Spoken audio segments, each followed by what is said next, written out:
Hello, welcome to அச்சு trends. நம்ம இப்போ சுண்டக்காய் துவையல் எப்படி செய்யலான்னு பார்க்கலாங்க. பாருங்கள், ஒரு கடாய் வச்சுக்கிட்டோம். கொஞ்சம் எண்ணெய் சேர்த்திக்கலாம். எண்ணெய் காயிட்டோம். எண்ணெய் காய்ஞ்சிருச்சுங்க. கடலைப்பருப்பு, உளுத்தம்பருப்பு ஒவ்வொரு ஸ்பூன் போட்டிருக்கோங்க. ஒரு ஸ்பூன்.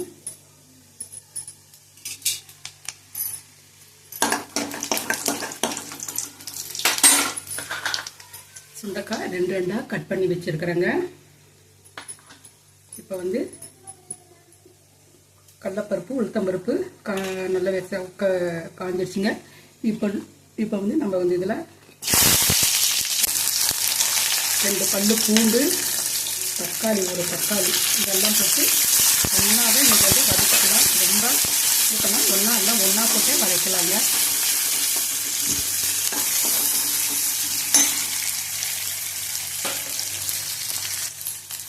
வெங்காயத்தை கொஞ்சம் வதங்கிடுச்சுங்க. இப்போ கருவேப்பிலை, மல்லித்தலை போட்டு மல்லித்தலை கருவேப்பிலை ஒரு போட்டு போட்டலாம். இதோட வந்து சின்ன சைஸ் புளி போட்டுக்கலாங்க. இது நல்லா 2 வதக்கிட்டு எடுத்து ஒரு தட்டில் வச்சுக்கலாம். சுண்டக்காய் வந்து நம்ம தனியாக தான் வதக்கி எடுக்கணுங்க. இப்போ வந்து இது வதங்கிடுச்சு. இது வந்து நம்ம ஒரு தட்டில் வந்து நம்ம எடுத்து வச்சுக்கலாம். ரொம்ப கொலையாக வதங்க வேண்டியது இல்லைங்க. இதை வந்து நம்ம அப்படியே ஒரு தட்டில் தான் எடுத்து வச்சுக்கலாம்.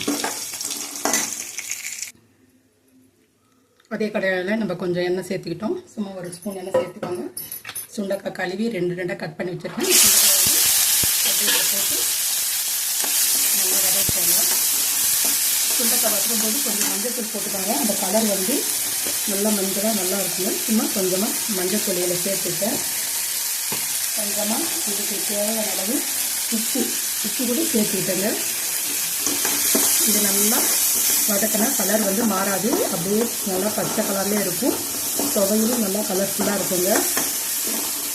நல்லா இது 2 நிமிஷம் இந்த காய் வந்து சுருங்குற அளவுக்கு நல்லா எண்ணெயில் சிம்மிலே வச்சு நல்லா வதக்கிக்கோங்க. நல்லா எண்ணெயில் வதக்கினா தான் நல்லாயிருக்கும். கசப்பு இல்லாமல் இருக்கும். டேஸ்ட்டும் ரொம்ப நல்லாயிருக்கும். நீங்கள் தேங்காய் வந்து அதிகமாக வைக்காதீங்க. சும்மா ஒரு பத்தை 2 பத்தை வச்சா போதும். ரொம்ப நல்லாயிருக்கும். நான் இந்த அளவுக்கு சுண்டக்காய் வச்சதுக்கு நான் ஒரு பத்தை தேங்காய் தாங்க வச்சேன். ரொம்ப டேஸ்ட்டாக இருக்கும். கடலைப்பருப்பு, உளுத்தம்பருப்பு அதிகமாக சேர்த்துக்கோங்க. அது நல்லாயிருக்கும். டேஸ்ட்டு நல்லாயிருக்கும். நல்லா இது சிம்மிலே வச்சு நல்லா வதக்கிக்கோங்க.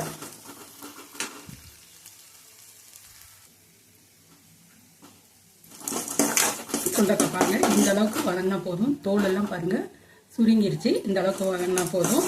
இப்போ வந்து இதை வந்து நல்லா ஆற வச்சு நம்ம அந்த வெங்காயம் தக்காளியோடு போட்டு நம்ம மிக்சியில் அரைச்சிட்டு வந்துடலாம். இது சாதத்தோடு சட்னி சாப்பிட்றதுக்கு ரொம்ப நல்லாயிருக்கும். எண்ணெய், நெய் இதெல்லாம் ஊற்றிட்டு சாப்பிட்டிங்கன்னா ரொம்ப டேஸ்ட்டாக இருக்குங்க. இதே மாதிரி நீங்கள் சுண்டக்காய் துவையல் செஞ்சு பாருங்கள்.